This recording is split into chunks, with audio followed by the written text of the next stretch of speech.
नमस्कार। Something in between के 246वें episode में आप सभी का स्वागत है। दिल्ली की तर्ज पर देश की आर्थिक राजधानी मुंबई में बीते शनिवार की रात एक और निर्भया कांड हो गया। 32 वर्षीय पीड़िता के साथ सामूहिक दुष्कर्म के बाद निर्भया की तर्ज पर दुष्कर्मियों ने बर्बरता बरती। अस्पताल में चंद घंटे जीवन और मौत से संघर्ष के बाद पीड़िता ने दम तोड़ दिया। उसके बाद वही हुआ जो ऐसे मामलों में होता है। एक पक्ष ने इन घटनाओं पर नाराजगी जताई, विपक्ष ने कहा कि देश की आर्थिक राजधानी महिलाओं के लिए सुरक्षित नहीं है और पुलिस हमेशा की तरह आरोपियों को ढूंढने पकड़ने में व्यस्त होती है। अब जरा 9 साल पहले के दृश्य याद कीजिए। निर्भया गैंग रेप मामले में पूरे देश में नाराजगी थी। देश की राजधानी में लोगों की नाराजगी और विरोध प्रदर्शन से सरकार हिल गई थी। संसद में लंबी बहस के बाद महिलाओं की सुरक्षा के नाम पर रेप से जुड़े कानूनों में कड़े प्रावधान किए गए। इससे जुड़े कानून में संशोधन के दौरान संसद के दोनों सदनों में लंबी बहस हुई। बहस का लबोलबाब ये था कि कड़ा कानून और कानून में कड़े प्रावधान के बाद देश में बलात्कार की घटनाएं अब बीती बात हो जाएगी। मगर ऐसा ना तो होना था और ना ही हुआ। निर्भया कांड के बाद बने कड़े कानून के बाद क्या हुआ, उससे जुड़े आंकड़े आंखें खोलने वाले हैं। मसलन बीते साल ही राष्ट्रीय अपराध रिकॉर्ड ब्यूरो एनसीआरबी की रिपोर्ट से जाहिर हुआ है कि निर्भया कांड के बाद बलात्कार की घटनाओं में और बढ़ोतरी होगी। देश में हर घंटे 4 महिलाएं बलात्कार का शिकार होती हैं। एनसीआरबी के साल 2018 के आंकड़े के मुताबिक उस साल करीब 34,000 महिलाओं ने बलात्कार संबंधी मामले दर्ज कराए।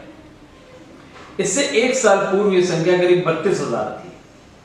इसी क्रम में दिल्ली के आंकड़ों पर भी निगाह डालना जरूरी है। जरूरी इसलिए कि यहीं पे निर्भया कांड हुआ। दिल्ली स्थित संसद में ही कड़े कानून की पटकथा लिखकर उसे जमीन पर उतारा गया। निर्भया कांड के 4 दोषियों को फांसी पर चढ़ाया गया।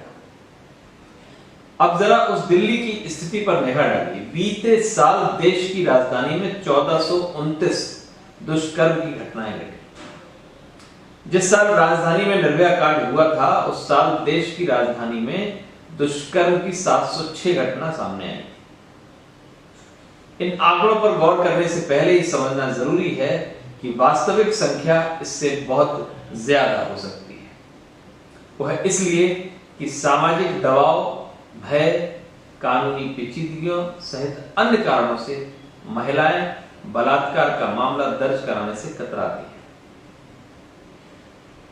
सवाल है कि ऐसा क्यों हुआ कि कड़ा कानून और कड़े प्रावधान के बावजूद बलात्कार की घटनाओं में कमी आने के बदले इसकी संख्या में बढ़ोतरी हो रही है।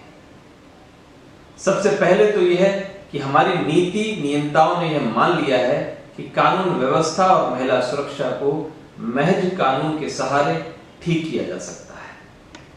मसलन कड़ा कानून बना नहीं, ये समस्याएं देखते ही देखते गायब हो जाएंगी। नीति नियंताओं ने शासन प्रशासन की जमीनी स्थिति और सामाजिक मानसिकता को समझने में चूक की। इसे ऐसे समझें, देश में करीब 83% बलात्कार के आरोपियों को जेल नहीं होती। ऐसे ज्यादातर आरोपी साक्ष्य के अभाव में छूट जाते हैं। कई बार बलात्कार की शिकायत दर्ज करने वाला परिवार बलात्कार के आरोपियों के दबाव में आ जाता है, तो कई बार पुलिस ईमानदारी से अपनी भूमिका नहीं निभा पाती। अपने देश में अगर बलात्कार का आरोपी रसूख वाला हो, तब तो उसे सजा दिलाना बेहद दुष्कर कार्य है। उत्तर प्रदेश का विधायक सेंगर कांड को याद कीजिए। किस तरह से बलात्कार पीड़ित महिला के पिता की थाने में पीट कर हत्या कर दी गई। कैसे पूरी सरकार अंतिम समय तक विधायक सेंगर को बचाने में जुटी रही। अगर मीडिया का दबाव नहीं होता तो जाहिर तौर पर सेंगर अन्य ऊंची पहुंच रखने वाले बलात्कार के आरोपियों की तरह बाहर घूम रहे होते। महिला अधिकार समूहों का कहना है कि महिलाओं के खिलाफ हिंसा को कई बार कम गंभीरता से लिया जाता है और पुलिस मामलों की जांच में संवेदनशीलता की कमी दिखाती है। राष्ट्रीय महिला आयोग की पूर्व अध्यक्ष ललिता कुमार मंगलम कहती हैं, अपना देश अभी भी पुरुषवादी मानसिकता का शिकार है। देश का शासन प्रशासन पुरुष चला रहे, अदालतों में पुरुष जज बहुसंख्यक हैं। इसके अलावा देश में बहुत कम फॉरेंसिक लैब हैं और फास्ट ट्रैक कोर्ट में जजों की संख्या कम है। और ऐसा दूर दूर तक नहीं दिखता कि देश की नीति नियंता इस स्थिति को बदलने के प्रति रत्ती भर भी संवेदनशील है। अब इससे जुड़ी मुख्य समस्या पर भी चर्चा जरूरी है। मुख्य समस्या हमारे समाज की मानसिकता है। सती प्रथा के खिलाफ जन आंदोलन को अपवाद मान लें तो अपने देश में सैकड़ों सालों में एक भी सामाजिक आंदोलन नहीं हुआ। दुर्भाग्यवश हमारा समाज महिलाओं को दोयम दर्जे का नागरिक मानता है। देश में व्यापक पैमाने पर भ्रूण हत्या इसलिए की जाती है कि परिवार अपने यहां बच्ची नहीं चाहता। महिलाओं के लिए समाज ने तमाम बंदिशें लगाई हैं। परिवार अपने पुरुष सदस्यों को नैतिक शिक्षा देना भूल गया है। परिवार उन्हें ये नहीं बताता कि पुरुषों को महिलाओं के साथ कैसा व्यवहार करना चाहिए, सार्वजनिक जगहों पर उसका व्यवहार कैसा हो। हद तो यह है कि बलात्कार की घटनाओं के बाद भी इस बात पर भी बहस चलती है कि महिलाएं आधुनिक कपड़े क्यों पहनती हैं,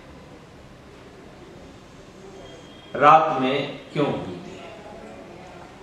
अभी पिछले दिनों उत्तराखंड के पूर्व मुख्यमंत्री रावत ने महिलाओं की जींस पहनने पर सवाल उठाए।